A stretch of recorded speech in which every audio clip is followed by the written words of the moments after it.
स्वागत है आपका इतिहास की क्लास में। आज हम क्लास 12 का पाठ 7 करेंगे। पाठ का नाम है एक साम्राज्य की राजधानी विजयनगर। इस वीडियो में हम आपको वो क्वेश्चन आंसर बताएंगे जो अभी तक बोर्ड की परीक्षा में आ चुके हैं और जो किसी न किसी रूप में क्वेश्चन के तरीके को बदलकर या उसकी भाषा को बदलकर आने वाले वर्षों में भी बोर्ड की परीक्षा में आ सकता है। इसलिए आप इनकी खूब प्रैक्टिस करें, खूब मेहनत करें और याद करके लिख के देखें। इस वीडियो में हम आपके क्वेश्चन जो बताएंगे आपको, वो क्वेश्चन आप लोगों के लिए बड़े इंपॉर्टेंट हैं और आपकी बोर्ड की परीक्षा के हिसाब से आपको वो सारे देखने चाहिए और याद करने चाहिए। तो आप ध्यान दें। शुरू करते हैं। तो पहला जो क्वेश्चन है हमारा, अमर नायक प्रणाली विजयनगर साम्राज्य की एक प्रमुख राजनीतिक खोज थी। न्याय संगत पुष्टि कीजिए। ये क्वेश्चन आपका 2018 में आया था। बदलकर यही क्वेश्चन दोबारा आया है, 2017 में भी आया है। विजयनगर प्रशासन में नायकों तथा अमर नायक की क्या भूमिका थी? उत्तर होगा बच्चों, विजयनगर साम्राज्य में जो नायक थे वो सेना प्रमुख थे। उनके पास अपनी सेना होती थी, अपने किले होते थे और वो संसाधनों की खोज में एक स्थान से दूसरे स्थान तक आया जाया करते थे, दूसरे स्थानों पर हमला किया करते थे। बहुत सारे किसान भी इस काम में उनके साथ रहते थे। वो तेलुगु या कन्नड़ भाषा भी बोलते थे। लेकिन कुछ समय के बाद जब विजयनगर साम्राज्य की स्थापना हुई तो इन सेना प्रमुख नायकों ने राजाओं के सामने समर्पण कर दिया और राजा के नेतृत्व को स्वीकार किया। तो विजयनगर के राजाओं ने इन नायकों को एक भू क्षेत्र दिया जहां का प्रशासन इनको संभालना था और जहां से इनको कर इकट्ठा करने थे और उस कर में से कुछ पैसा अपने प्रशासन के खर्चे के लिए रखना था और बाकी पैसा विजयनगर के राजा के खजाने में जमा कराना होता था। तो जब विजयनगर के शासकों ने इनको वो क्षेत्र दिया तो ये कहलाए अमर नायक। ये एक प्रमुख राजनीतिक खोज थी। तीसरा, अमर नायक सैनिक कमांडर थे जिनको राजा द्वारा राज्य क्षेत्र दिए जाते थे। चौथा, अमर नायक इन क्षेत्रों से भू राजस्व और अन्य कर वसूलते थे। मतलब वो किसानों से लगान वसूल करते थे, व्यापारियों से कर वसूल करते थे और जो आय इन करों से होती थी इससे वो अपने प्रशासन का खर्चा निकालते थे और साल में एक बार वो राजा के पास इस उगाए हुए कर को जमा भी कराने जाते थे।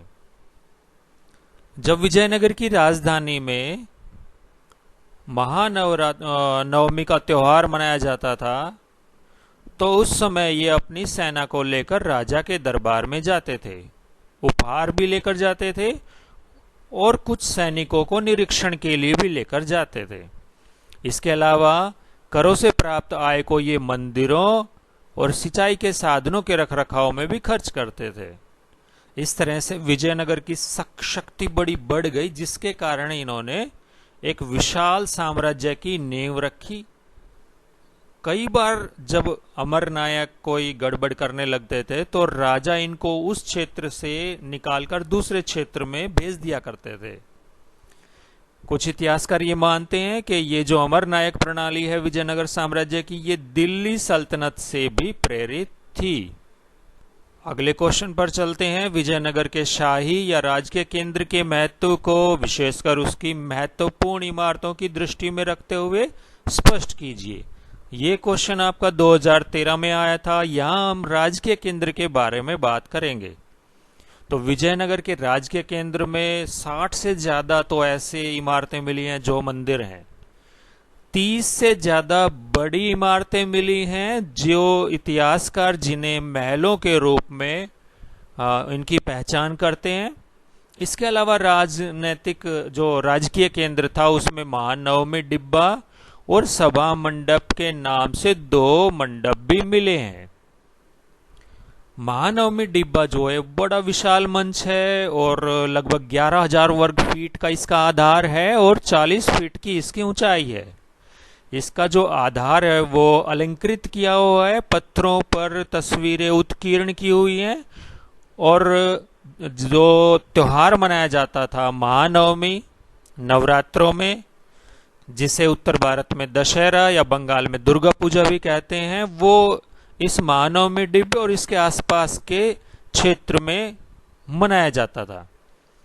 इस त्योहार में जो गतिविधियां होती थी महानवमी डिब्बे और उसके आसपास, उसमें राजा के अश्व की पूजा, इसके अलावा नृत्य, कुश्ती और साज लगे हुए सजाए धजाए हाथी, सैनिकों की शोभा यात्रा भी वहां निकाली जाती थी।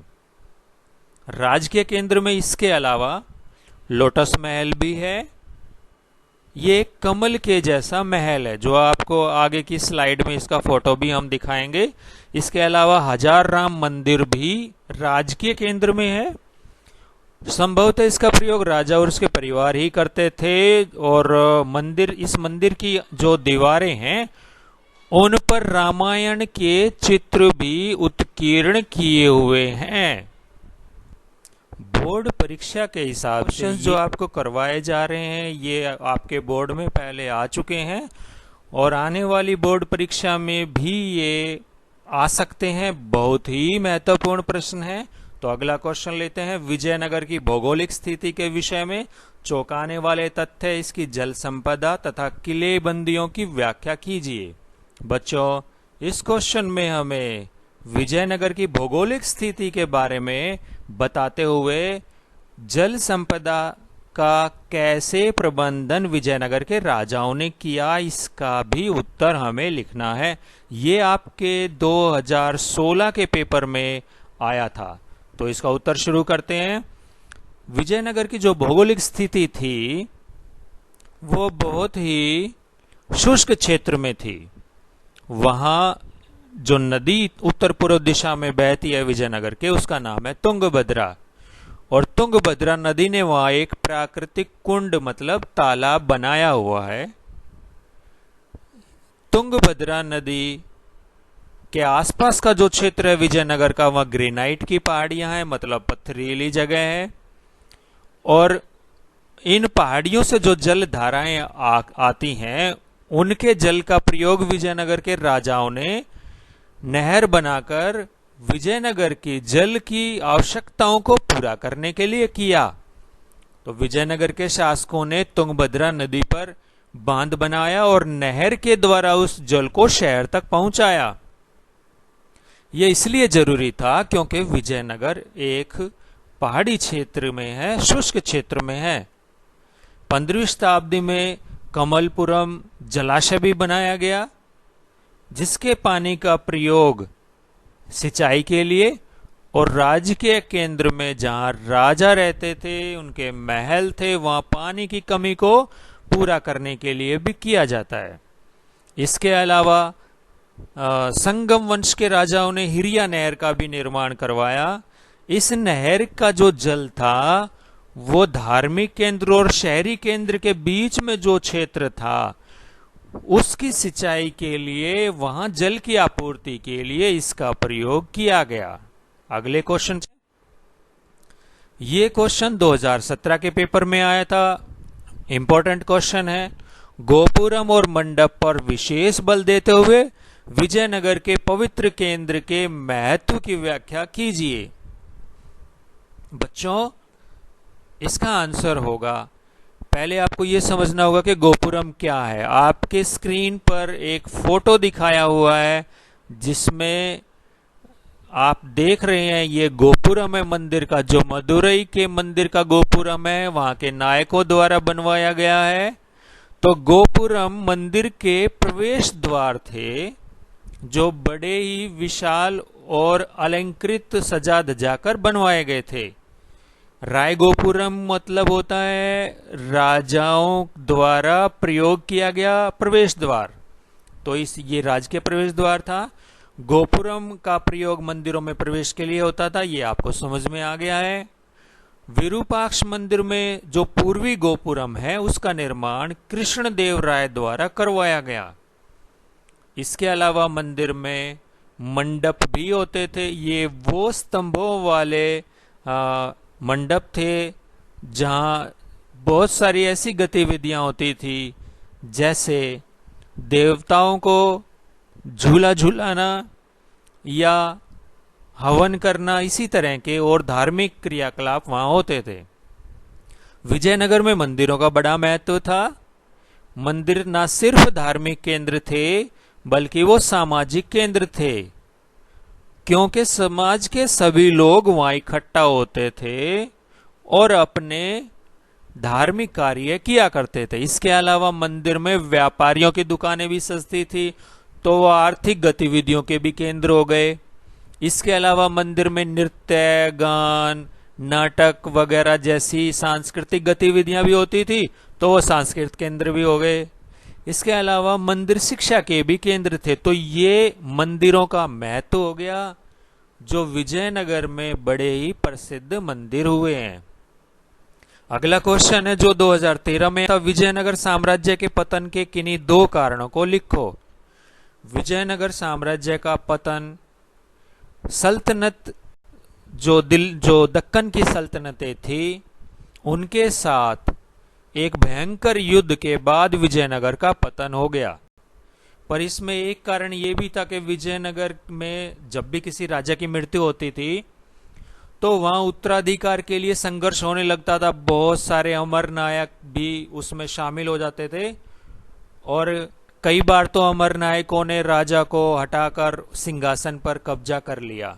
इस वजह से प्रशासन भी कमजोर हो गया। ये कारण था विजयनगर साम्राज्य के पतन का। दूसरा, विजयनगर के एक प्रधानमंत्री हुए राम राय। उन्होंने एक बड़ी जोखिम भरी नीति को अपनाया। उन्होंने सोचा कि दक्कन के सुल्तानों को तोड़ दिया जाए तो बड़े आसानी से उनको युद्ध में हराया जा सकता है। इसलिए उनके बीच में फूट डालने की राम राय ने बड़ी कोशिश की, लेकिन इसका उल्टा हो गया। बीजापुर, अहमदनगर और गोलकुंडा की जो सल्तनतें थी इनमें फूट नहीं पड़ पाई और इनके सुल्तान एक हो गए और फिर एक भयंकर युद्ध हुआ जिसे राक्षसी तांगड़ी या तालीकोटा के नाम जानते हैं।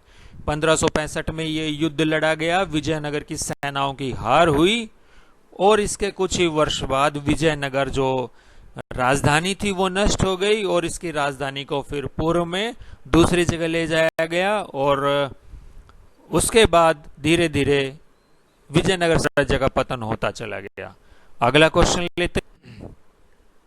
विजयनगर साम्राज्य के समृद्ध व्यापार के विभिन्न पहलुओं पर प्रकाश डालिए। ये क्वेश्चन आपका 2016 में भी आया था, लेकिन एक बात ध्यान रखें, जितने भी क्वेश्चन हम करवा रहे हैं इनमें से एक नंबर के क्वेश्चन भी बन के आ सकते हैं। इसलिए आप हर पॉइंट को अच्छे से समझें और याद करें। तो क्वेश्चन में रिपीट करता हूं, विजयनगर साम्राज्य के समृद्ध व्यापार के विभिन्न पहलुओं पर प्रकाश डालिए। 2016 के बोर्ड एग्जाम में यह आया था। तो प्यारे बच्चों, इसमें हमें विजयनगर साम्राज्य में जो व्यापार बहुत फैला हुआ था, विकसित दशा में था, इसके बारे में बताना है। विजयनगर के राजा व्यापार को बहुत प्रोत्साहन देते थे। विजयनगर में बहुत सारी वस्तुओं का, जैसे मसाले, रत्न जैसी वस्तुओं का बहुत व्यापार होता था। घोड़े बड़े प्रसिद्ध थे क्योंकि सेना में घोड़ों का प्रयोग होता था और घुड़सवार सेना बड़ी प्रसिद्ध थी, इसलिए घोड़ों का व्यापार होता था और अरब के लोगों का इस व्यापार पर बड़ा प्रभाव था। तो उस समय विजयनगर साम्राज्य में जो घोड़े के व्यापारी थे उन्हें कुदीरई चेट्टी कहते थे। आप ये याद रखें, एक नंबर में आ सकता है। कुदीरई चेट्टी घोड़ों के व्यापारी को कहते थे। कृष्णदेव राय जो विजयनगर साम्राज्य के बड़े प्रसिद्ध राजा हुए हैं, उन्होंने अपनी किताब में, जो उन्होंने तेलुगु भाषा में लिखा है अपना काव्य जिसका नाम है अमुक्त मलयद, उसमें ये लिखा है कि व्यापारियों को प्रोत्साहन देना चाहिए, ये राजा का कर्तव्य है। राजा उन्हें अपने दरबार में बुलाए, उन्हें प्रोत्साहन दे और उनको व्यापार करने की सुविधाएं उपलब्ध करवाए, उनको तोहफे दे। तो इस तरह से हम देखते हैं कि व्यापार बड़ा ही प्रसिद्ध था। 1498 में पुर्तगालियों के आने के बाद, क्योंकि उनके पास बंदूकें भी थी, सेना की दृष्टि से वो बड़े ही विकसित थे, इस व्यापार में पुर्तगालियों का भी हस्तक्षेप हो गया। तो हम देखते हैं कि व्यापार विजयनगर के राजाओं के लिए क्यों जरूरी था, क्योंकि व्यापार से विजयनगर के राजाओं को कर की प्राप्ति होती थी, जिस कर से ये अपने प्रशासन को, अपने खर्चों को चलाते थे, विशाल सेना रखते थे और एक विशाल साम्राज्य का निर्माण किया गया। अगले क्वेश्चन पर चलते हैं बच्चों। हम्पी विजयनगर को ही कहते हैं, वहां के जो निवासी हैं वो इसे हम्पी के नाम से बोलते हैं। हम्पी, अब ये जो क्वेश्चन है ये 2012 में भी आया, 2017 में भी आया, बहुत इंपॉर्टेंट क्वेश्चन है। हम्पी के भग्नावशेष मतलब वहां के जो भवन हैं, जो बचे हुए भवन हैं, उनके अवशेष मतलब भवनों के खंडर किस प्रकार और कब प्रकाश में आए, संक्षेप में स्पष्ट कीजिए। कॉलिन मैकेंजी कौन था, संक्षेप में उसका ऐतिहासिक योगदान बताइए। ये आपका 1 नंबर में आ सकता है, मल्टीपल चॉइस क्वेश्चंस में आ सकता है और 3 नंबर में भी ये क्वेश्चन आ सकता है। तो ये 2 क्वेश्चन अलग अलग हैं, लेकिन इनके आंसर को हम समझेंगे एक ही तरीके से। जो हम्पी के भवनावशेष हैं उसकी खोज कॉलिन मैकेंजी ने की और Colin McKenzie east India company में एक इंजीनियर थे, मतलब हिंदी में कहें तो अभियंता थे, और वो भारत के पहले सर्वेयर जनरल भी थे 1815 से 1821 तक। वो सन 1800 ईस्वी में हम्पी घूमने के लिए गए और वहां उन्होंने देखा विजयनगर के खंडरों को और उन्होंने पहला सर्वेक्षण मानचित्र तैयार किया। तो हम्पी के भग्नावशेष 1800 ईस्वी में कॉलिन मैकेंजी द्वारा प्रकाश में लाए गए, ये आप याद रखें। और कॉलिन मैकेंजी ने ही इस स्थान का पहला सर्वेक्षण मानचित्र भी तैयार किया। कॉलिन मैकेंजी का इतिहास में बड़ा योगदान है, क्योंकि उन्होंने, हम ये कह सकते हैं कि विजयनगर की एक तरह से खोज की और वो इतिहास की किताबों में आ पाया, उसकी हमें जानकारी दी। और कॉलिन मैकेंजी को ये शुरुआती जो जानकारी हम्पी या विजयनगर के बारे में प्राप्त हुई, वो विजयनगर के मंदिर जो थे, विरूपाक्ष और पंपा देवी के मंदिरों के पुजारियों ने उनको ये जानकारी अपनी याददाश्त के आधार पर दी। अगला क्वेश्चन जो 2018 में आया था, विजयनगर साम्राज्य के संस्थापक कौन थे, इस साम्राज्य पर शासन करने वाले वंशों के नाम लिखिए। ये क्वेश्चन आपका 1 नंबर में भी आ सकता है। तो आप याद रखें, विजयनगर साम्राज्य की स्थापना 2 भाइयों ने की, जिनका नाम था हरिहर और बुक्का। इन्होंने 14वीं शताब्दी में विजयनगर की स्थापना की 1336 ईस्वी में, और ये संगम वंश के राजा हुए हैं। दूसरा जो वंश था, वो था सुलु वंश। तीसरा जो वंश था वो था तुलु वंश। कृष्णदेवराय जो बड़े प्रसिद्ध राजा हुए हैं वो तुलु वंश के ही थे। चौथा जो वंश जिसने विजयनगर पर राज किया वो था अराविदु, जिसने 1542 से लेकर 17वीं शताब्दी में जब विजयनगर का अंत हो गया तब तक शासन किया। राक्षसी तांगड़ी के युद्ध में जब विजयनगर की हार हुई, उस समय भी अराविदु वंश का ही शासन था। अगले चलते हैं।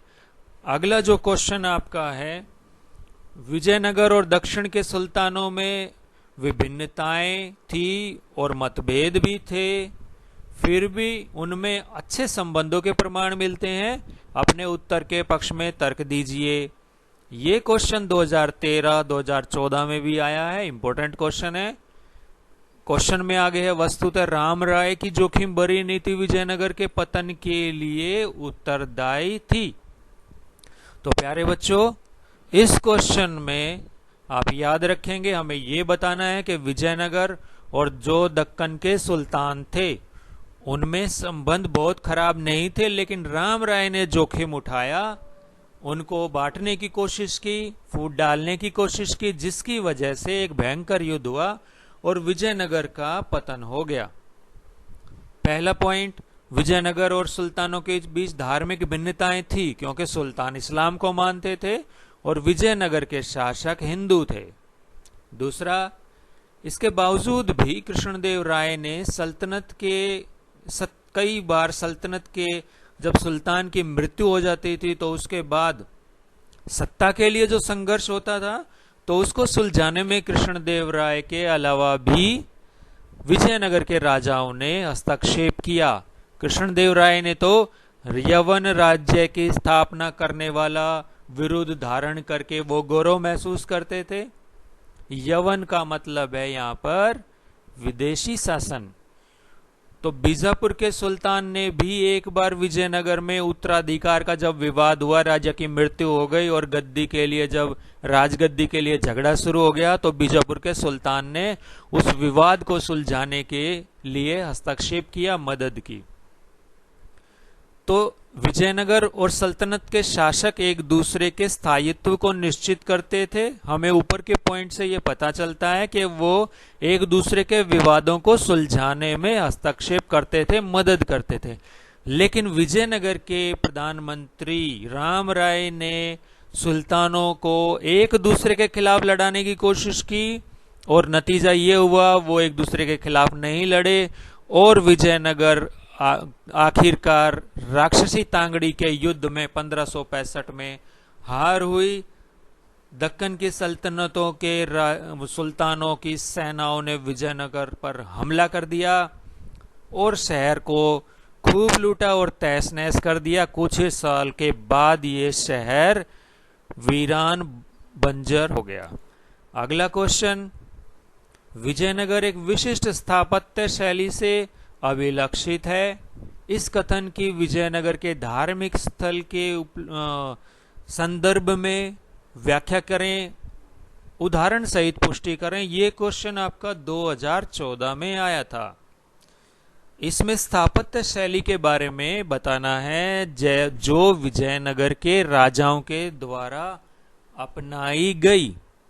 तो पहला पॉइंट होगा आपका, विजयनगर के शासकों द्वारा अपनी राजकीय सत्ता का प्रदर्शन करने के लिए विशाल संरचनाओं का निर्माण करवाया। बहुत सारे मंदिरों का निर्माण करवाया जो आपके पिक्चर में आया हुआ है, आप ऊपर देखेंगे। ये लोटस महल है जिसका निर्माण विजयनगर के राजाओं ने करवाया। साथ में विरूपाक्ष मंदिर भी दिखाया हुआ है। दूसरा पॉइंट, विजयनगर के राजाओं ने विशाल गोपुरम और मंडपों का निर्माण भी मंदिरों में करवाया, जिससे हमें पता चलता है कि विजयनगर के शासक अपनी सत्ता का और संसाधनों का प्रदर्शन करने के लिए, जनता का समर्थन हासिल करने के लिए मंदिरों में गोपुरम और मंडपों का निर्माण करवाते थे। विरूपाक्ष के मंदिर में जो मुख्य मंदिर है उसके ठीक सामने कृष्णदेव राय ने अपने राज्यारोहण के उपलक्ष्य में एक मंडप बनवाया और विरूपाक्ष के मंदिर में जो पूर्वी गोपुरम है वो भी कृष्णदेव राय के द्वारा बनवाया गया। जो राजधानी थी विजयनगर के राजाओं की, वहां पर मंडप, सभा मंडप और महानवमी डिब्बा जैसे विशाल मंच भी बनवाए गए। राज्य के केंद्र में 60 से ज्यादा मंदिर थे। मंदिरों में जो सभागार बनवाए गए वहां बड़ी धार्मिक गतिविधियां होती थी। विरूपाक्ष और पंपा देवी के मंदिर विजयनगर की स्थापत्य शैली का बेहतरीन उदाहरण है। ये बड़े ही विशाल मंदिर हैं और इन मंदिरों में अब भी हर साल विरूपाक्ष और पंपा देवी का विवाह मूर्तियों के रूप में करवाया जाता है। इसके अलावा विट्ठल मंदिर विजयनगर में बनवाया गया। विट्ठल महाराष्ट्र में पूजे जाने वाले विष्णु के एक रूप हैं, जिससे हमें धार्मिक मान्यताओं के मेलजोल की जानकारी मिलती है। मंदिर परिसरों में रथ गलियां भी बनवाई गई। नायकों द्वारा भी बहुत सारे किले और गोपुरम मंदिर बनवाए गए। मदुरई के नायकों ने विशाल गोपुरम का निर्माण करवाया, जो हम आपको पिछली स्लाइड में दिखा चुके हैं। विजयनगर की राजधानी में इसके अलावा कमल महल, जो आपकी स्लाइड में ऊपर दिया हुआ है, वीडियो में ऊपर दिया हुआ है, इसके अलावा हजार राम मंदिर था जिसमें रामायण की कहानियों को पत्थरों पर मूर्तियों के रूप में उत्कीर्ण किया हुआ है। वो स्थापत्य शैली का बहुत बेहतरीन उदाहरण है। विजयनगर में किलेबंदी की गई, कृषि क्षेत्र को भी किलेबंदी में रखा गया, और जिस शैली में ये किया गया उसमें मेहराब हैं, गुंबद हैं। ये हिंद इस्लामी शैली के प्रयोग का प्रमाण है। तो हम देखते हैं कि विजयनगर के राजाओं ने स्थापत्य शैली का बेहतरीन उदाहरण पेश किया और बहुत सारी सुंदर कलाकृति वाली बेहतरीन स्थापत्य का उदाहरण पेश करने वाली इमारतों का निर्माण करवाया। विरूपाक्ष का मंदिर आपके वीडियो में दिया हुआ है। तो अगले क्वेश्चन पर चलते हैं। आपका अगला क्वेश्चन है, विजयनगर साम्राज्य में मंदिरों की प्रमुख विशेषताओं का वर्णन करो। 2010 में आया था ये क्वेश्चन, दूसरे रूप में 2012 और 2016 में आया। विरूपाक्ष मंदिर की विशेषताएं बताइए। बच्चों, ये दूसरे तरीके से भी क्वेश्चन आ सकता है कि मंदिरों के सभागारों में कौन कौन सी गतिविधियां होती थी। यहां हमें मंदिरों के बारे में बताना है। तो आप याद रखें कि विजयनगर में जो राजकीय केंद्र था वहां 60 से ज्यादा मंदिर थे। विरूपाक्ष और पंपा देवी के विशाल मंदिर विजयनगर के राजाओं ने बनवाए थे। विजयनगर के शासकों ने मंदिरों में बड़े विशाल गोपुरम और मंडपों का भी निर्माण करवाया।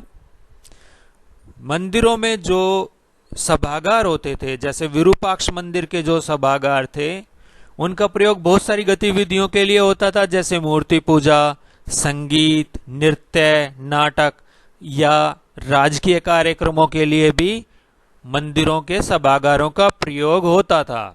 देवी देवताओं को झूला झुलाने के लिए भी मंदिरों में, मंडपों में झूला झुलाया जाता था देवी देवताओं को। इसके अलावा 5वें पॉइंट में, विजयनगर में श्री विरूपाक्ष और श्री विट्ठल के प्रसिद्ध मंदिर हैं। राजा मंदिरों का निर्माण करवाते थे क्योंकि वो जनता का समर्थन और भगवान का आशीर्वाद दोनों पाना चाहते थे। इसके अलावा वो अपनी सत्ता और संसाधनों का भी प्रदर्शन मंदिर निर्माण के द्वारा करते थे। कृष्णदेवराय द्वारा विरूपाक्ष मंदिर में विशाल गोपुरम बनवाया गया है, आपको बताया है। पूर्वी गोपुरम उन्होंने बनवाया और मुख्य मंदिर के सामने एक मंडप भी बनवाया है। विजयनगर साम्राज्य में मंदिर निर्माण का एक बड़ा लंबा इतिहास रहा है। इनसे पहले पल्लव वंश के राजाओं ने, चालुक्य वंश के राजाओं ने भी वहां, चोल वंश के राजाओं ने भी उस पूरे क्षेत्र में विशाल मंदिरों का निर्माण करवाया। मंदिर सिर्फ धार्मिक केंद्र ही नहीं थे, वो शिक्षा के भी केंद्र थे, आर्थिक केंद्र थे, क्योंकि वहां बहुत सारी आर्थिक गतिविधियां होती थी, व्यापारियों की दुकानें होती थी, बहुत सारी वस्तुओं का व्यापार होता था। तो मंदिर धार्मिक केंद्र थे, सामाजिक केंद्र थे, आर्थिक केंद्र थे, शिक्षा के केंद्र भी थे।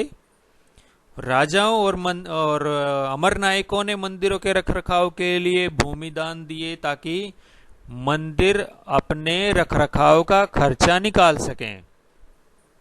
तो ये बहुत सारी विशेषताएं थी जो आपको मंदिरों के बारे में लिखनी है और याद रखनी है। ये इंपॉर्टेंट क्वेश्चन है, आप लोग इसे समझ लें, आपके बोर्ड के एग्जाम में आ सकता है। एक बार इस पाठ को बुक से भी जरूर पढ़ें। ये